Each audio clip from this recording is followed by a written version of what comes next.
the Sables had to leave Victoria Falls. They had to leave Harare. They had to leave Bulawayo and come to a pitch. I don't know how many kilometers we are from Lake Victoria, but Victoria Falls, Lake Victoria, and you emerge champions of the Rugby Africa Cup 2025. And by that, you also qualify for the World Cup for the first time since 1991. Edwin Wawire here with the talisman of the Zimbabwe Sables, Hilton Mudariki. Hilton, what are you going through right now? I've never been to a World Cup. We watched this on TV. Yeah. What are you going through right now? I mean, I can't even, hasn't even sunk in yet. It really hasn't. And I mean, you know, having had to wait for so long. 1991, the last time that we saw green and white jerseys at the Rugby World Cup. And to be part of this group that's meant to get us back on the world stage. I'm so proud to be a Zimbabwean today. And I do believe very many Ugandans are proud to also have been supporting Zimbabwe. It's a matrix. You can wave to the camera here. There you go, there's the voice. Ambushed here by Zimbabwe. Just ambushed here by Zimbabwe fans here. Sorry, players. Also going through the emotions. just have this microphone and take us through your emotions. I'm excited. I think I'm feeling the way everyone else is feeling. We're happy to be here, and this is exactly what we're supposed to be. You know what I mean? Everyone underestimates the aspect of preparation in games like this. But I want to take you back to when you played against Uganda at Chadondo. Yeah. I think it was 2018. Yeah. And they beat Uganda at Chadondo and survived relegation. Yeah. And now, just a few years later, 7 years later, you're going for the World Cup. Yeah. Hilton, you're part of that game, I do recall. With Coach Peter de Villiers as your coach. Yeah, I actually wasn't, I didn't play that game. Oh, you didn't play that game? But I do remember that game. And I mean, that was a really, a dark part for Zimbabwe rugby. But to see the improvement that's happened over the last couple of years, really special. And Coach Pete, I mean, I must give credit to him. What a man that guy is. The way that he's just come in and the way that he's just brought this group together. Truly special. And then to round up a great coaching staff. You know, everyone had a common goal, and that common goal was to qualify for a World Cup. This prep didn't just start now, but it's been like a year and a half of hard work, of bus trips to Zambia, of bus trips to Mutare. Yes. Bus trips to Bulawayo. Yes. Interesting bus trips also, I might just add. But it's all worth it to be here with me today. You've been very instrumental as a trio for Zim's hopes. Last year coming, you ran over Uganda. You survived the late surge though. Yeah. And as opposed to losing fans or gaining haters, you got a fan base behind you, fan base far away from home. Yeah. How important was that Ugandan fan support as you played in this final? Personally, for me, it felt like we were back in Zimbabwe with the way, the Ugandan fans were supporting us. It didn't feel like we were playing away from home. They were supporting us like, they are from Zimbabwe as well. And I just want to say thank you to each and every Ugandan fan that was in the stands, just shouting for us, rooting for us. It really made a difference because I think they gave us that extra push. Now, let's talk the game. And I want to come in. The game. How did you prepare for this one? I think from the beginning of the week, the main aim was to keep the bodies fresh, just so we can go out there and do our best. But I think special credit to the whole technical team, half conditioning coach. Everything that we do it's different from even under 20 when I came in. So it's a different setup. Now it's a little bit more professional. We go in the early mornings to stretch, to activate. So I think in preparation for this game, everyone was focused, and we focused on ourselves, and I think that's what made the difference. Yeah. Before we go into celebration more than where we're going to celebrate this Zimbabwe win, Issa, just tell us about this game particularly and what stood out for you from a Zim perspective. I always mention that these guys have defensive intensity. Yes. There are a few lapses. I think in the Kenyan game, you had just scored a penalty, and then we're back in your 2021, you conceded. And it happened with your final try. Yeah. Yeah, what happened for this scenario? Because it took a few seconds for that try where, I think the second try of Namibia. Yes. What was going through your minds? And Speak to the resilience of what got you through the final. Yeah, definitely just a lapse in concentration there. But for me, I think what stood out for us was there was no panic. No. The boys didn't go into their shell. We just kept on playing. We believed that we're still in the game. Although it was tight, I mean, obviously you scored 3 points and then you concede, or I think we scored a try rather, and then they scored right after that. Yes. It's a coach killer because obviously you want to just secure that ball and then play in the right areas. They scored. But I mean, I must give credit to the team and the leaders in the team for keeping the guys calm, for us not to panic, but just to go back and to go again and I just go through our processes again. Notably about that particular score he mentioned was that it came towards the last 10 minutes of the game. Yeah. Now, I just want to hear from each one of you, what do you go through when you're defending for your lives in such moments? Like got a World Cup on the line, win the Rugby Africa Cup, qualify for the World Cup, but defending for your lives with that Namibian pressure. At that point, you don't care for your body anymore. You don't care for your body. You're just sending every shoulder you can. So I think, you just don't really care what happens at that moment. You're just defending for yourself, for your family, for your country. That's all you're thinking about. Notice your coaching team, you got a Gatsman as a consultant. Yeah. What has been his impact on the dressing room and on your play, the general play? Coach Kurtz has been absolutely amazing for us. I think just the mindset that the guys now have, that professional mindset. Obviously, Coach Kurtz, I mean, if we talk about a CV, it's absolutely unreal. World Cup winner. He's coached at the Bulls, coached at the Stormers, very successful teams. And he's just brought in that winning mindset, that attention to detail. Obviously our lineup didn't go as well as we wanted it to go today. Yeah, but I mean, the boys have been working super, super hard. And also that, just the way that he just thinks about the game, the way that he thinks about lineouts, it's definitely rubbed off on our guys. And it'll definitely stand us in good stead going forward. I know this is called the Fatcast Podcast. We're all about big guys. We don't have any front row guys here. We don't have any front row guys, but I want you to explain to me, Tapiwa, how important was that scrum, the final scrum of the game, where your forwards emerged victorious in that challenge and secured that one. What do you have to say about your forwards? I think massive credit to the forwards, especially in that scrum, but all throughout the game, I think they worked very hard to put us in good areas with winning penalties from the scrums and just working hard in the lineouts. But that particular scrum, obviously my heart fell and I thought, we had already won, but we needed those forwards to step up, and that's exactly what they did. And, that's what won us the game. And, massive credit to them once again. I think they deserve a lot of beers tonight because without that scrum, we wouldn't be here right now. Now, in 2023, Fat Cats toured Zimbabwe for the Africa Sevens. Yeah. And there's a particular song that stuck in my mind. It goes, Timana, I want you to sing yourselves out as you congratulate. Tinamana Sengo Ona. That song, it goes like that. I want you to sing as congratulate you. Man, am I getting the lyrics wrong? Congratulations,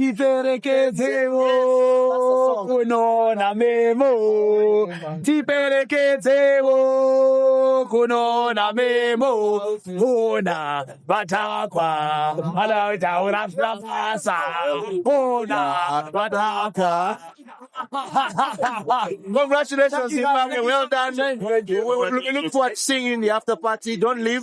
Uganda is now your home. Thank you so much. Thank you guys. My flag, well left over me. Uganda coming out on top, finishing seventh at the Rugby Africa Cup here at Nambole. 20-point victory. It's a matrix. I must proudly say I predicted 20 points. I treated this before the game, so I am very proud. I am on the winning side for once. Yes. No, I lost the 50 liters without a doubt, but here with Coach Timothy Mudola and here with Timothy Kisiga. But Timothy, both are Timothys. Yeah. Timothy asked me which one. So we'll start with Kisiga, the man on my right. Timothy, preparations were very key for this one. You prepared quite a lot, spent a lot of time together as a team, toured South Africa and came for match day one. How important were the preparations as you came into this one?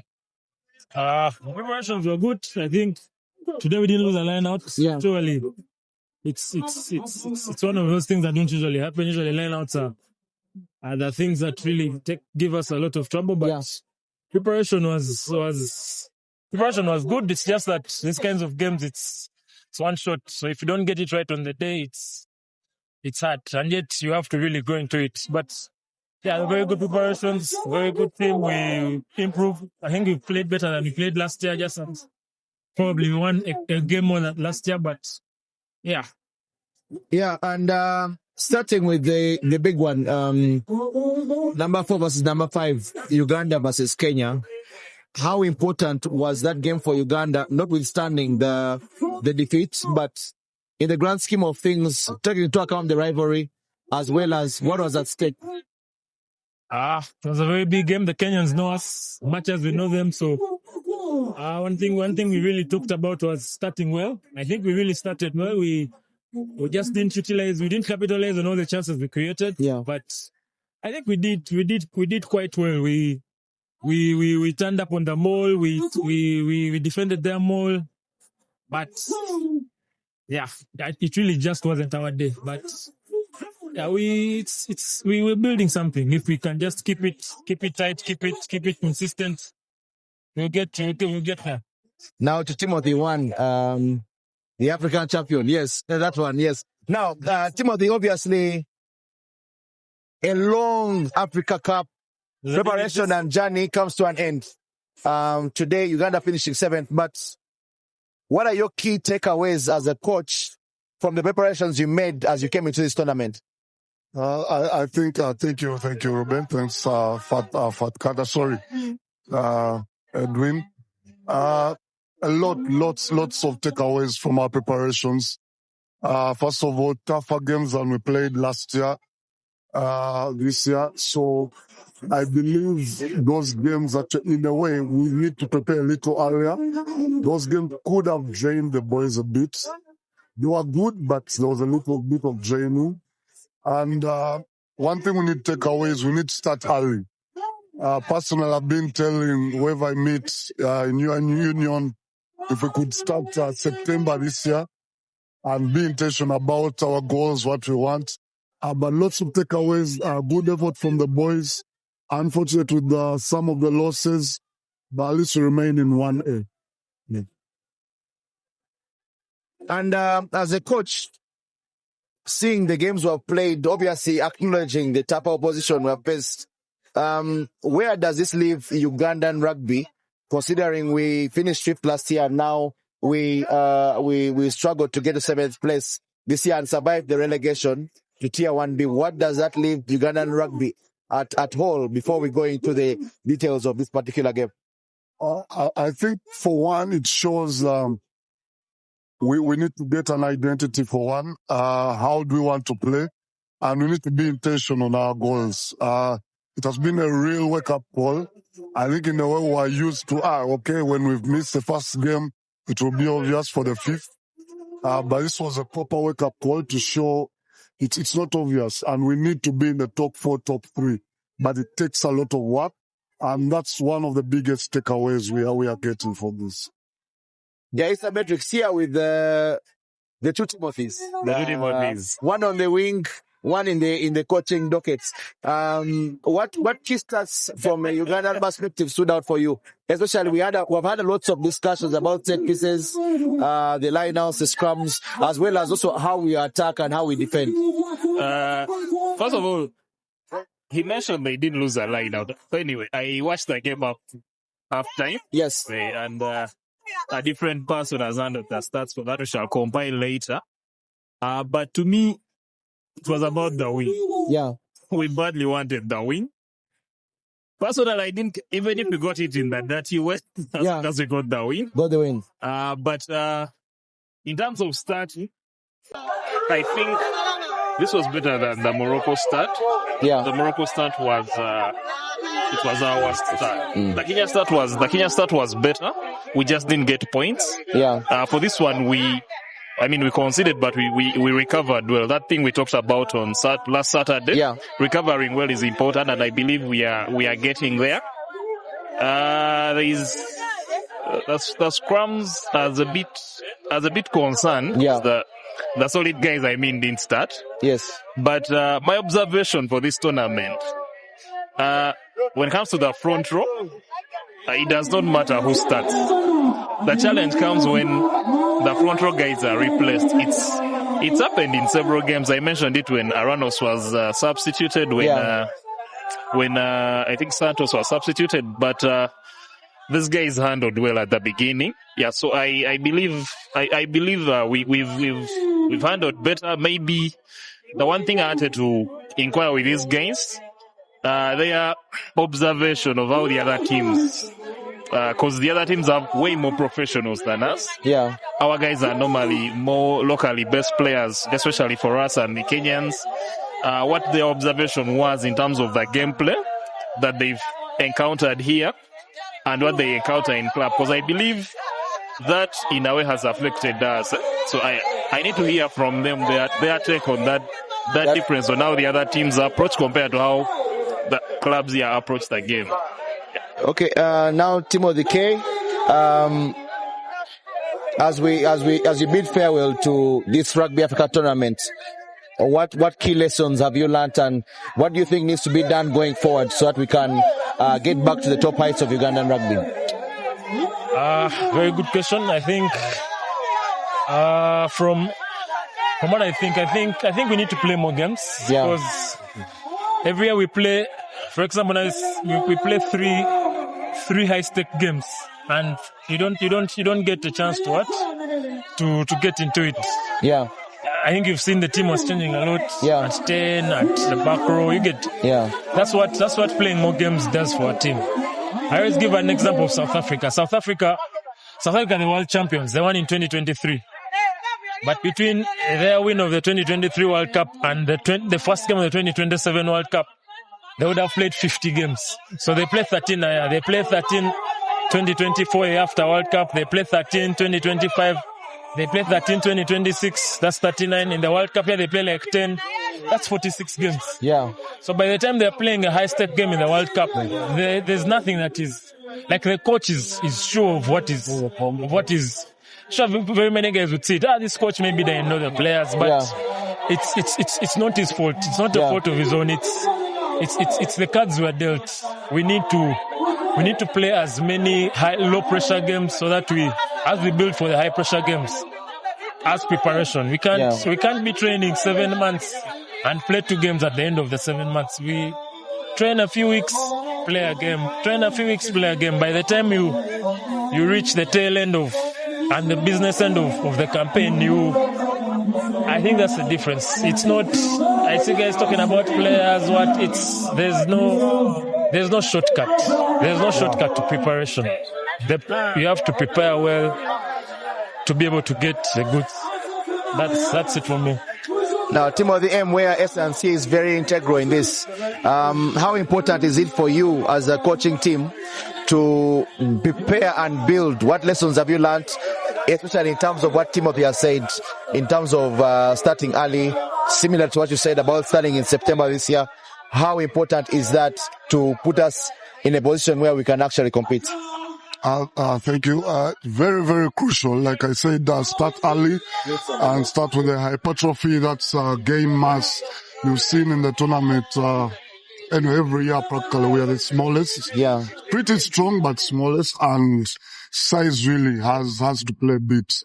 So it's very integral that we start early, and in S&C aspect, we need to look at our nutrition. We need to look at our gym schedules before we even start running and everything. And that's where we need to go. That's where we need to be intentional about it. Not just starting preparation. Oh, by the way, this was the longest the Ugandan rugby side in the country. The Ugandan national team has prepared 6 months. 6 months, yes. This has been the longest ever. But nitty-gritty here and there, but we need to be intentional with what we want. Yeah, so gents, I'll let you go. Thank you very much for coming through, and please enjoy the after party. We'll do the review later on, but now enjoy the party and celebrate this win today. Thank you very much. Thank you, Edwin. Yes. Thank you for that. From a Ugandan perspective, what I did note a few things that were very integral to our victory. Lots of free-flowing ball. Lots of domination in collusions. Though we started against slow, knock on the kickoff. Yeah, we. I mean, that first part I saw it. We began with a knock on. Honestly, I got jittery because normally the commentators we exchange text on some information updates here and there. And at some point, I told the commentators that, it was honest, basically. I'm like, I think I'm giving up on this game. Yes. Because the guys had fight back. But in reference to what Coach Cyrus said in the preview, it's like, guys have upped their game. And most importantly for this one, the eliminator is not going to be a walk in the park, especially in the first minutes. That's why those guys got on the board early. We answered back. But every time we score points, they'll come back. Because the mentality is, I want to survive.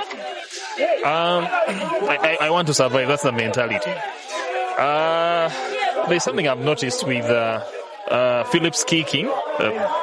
It's been a bit off for this particular tournament compared to last year's tournament. It's been a bit off. I think it's probably he'll address it. The club season will begin August, September, around there. Probably will address that. I'm particularly happy they got to change in a bit in the front row, give some other guys opportunities also in the backs as well. So to me, those were positives. It was the last game. You're not sure about the tournament format next year. What freedom or the funding we shall have available to explore in terms of more guys to take. So to me, that was a positive that we managed to give some guys, more guys exposure. And then for the few lineouts that I saw, Emiemo handled them well. The lineout has been very impressive on our part. And then the last bit is Julius Opio. Yeah.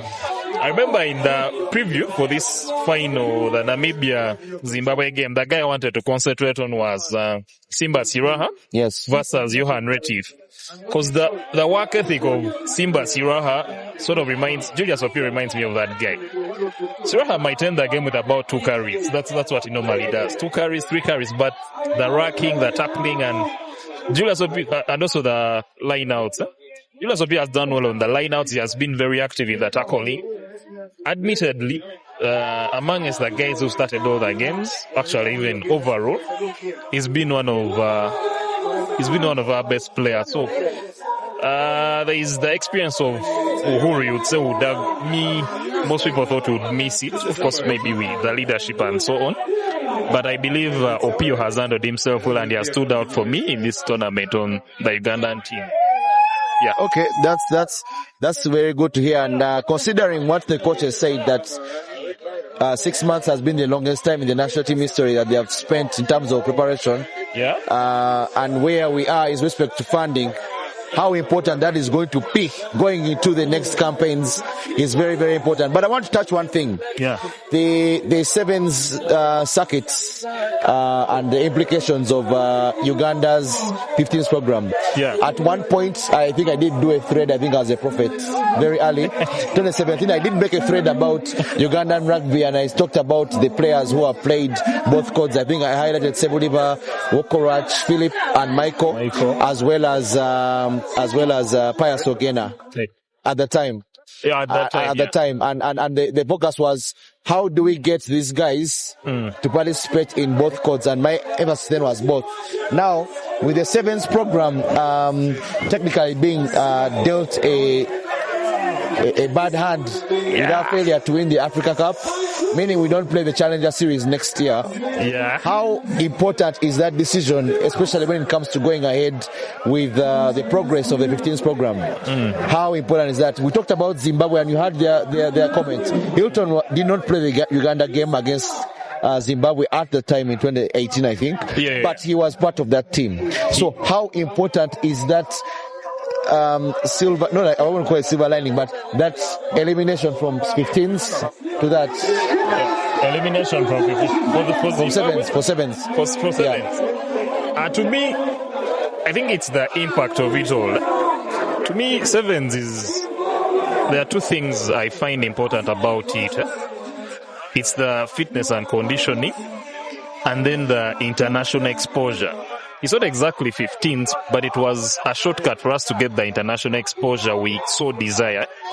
Kenya used to do that, and I like that we copied the blueprint of Kenya and we started giving guys more international exposure. So you could see in a way these guys were transitioning well. Now, like you saw how Massa was handling himself in the 15s.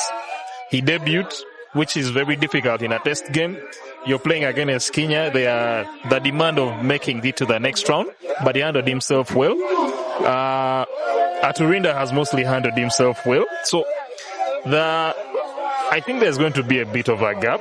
We're going to miss those, especially the international exposure bit. To me, I think it's something we shall miss. I was disappointed, and remember I told you whenever we get closer, like the thing is taken further away from us. So it's going to damage us a bit. And like something Timothy Mudola pointed out of we need to define how we are going to play, and then Chisiga mentioned we need to play more games. So to be all the exposure we can get, all the exposure we can get, we need to utilize it, and the more it's reduced, it's a negative on our part. Yeah. All right, here at Nambole, in darkness, nice floodlights, I must say. Would very much look forward to seeing an Elgon Cup here under floodlights. I think for me, for my personal summation of this Rugby Africa Cup is that in the hope that we play more games, I am a little bit greedy. I hope we can play Tunisia. I hope our MOU can come into action. We play 2 tests against Tunisia in October or even November. And then we also play Elgon Cup 2 tests. The women, I think, have played 6 tests this year. The women have played 6 tests. It's the first time I think they've played more than five or more tests in a year. It's been a very good year for the women. Kudos to them. So, I hope we have more games, like you said. Probably if we can even go to Zimbabwe. You're greedy now. We get hammered. Yes. Let's get hammered, but we are getting exposure. Okay, Fat Cats out, and have a nice evening. A good rugby tournament. Look forward to the next one.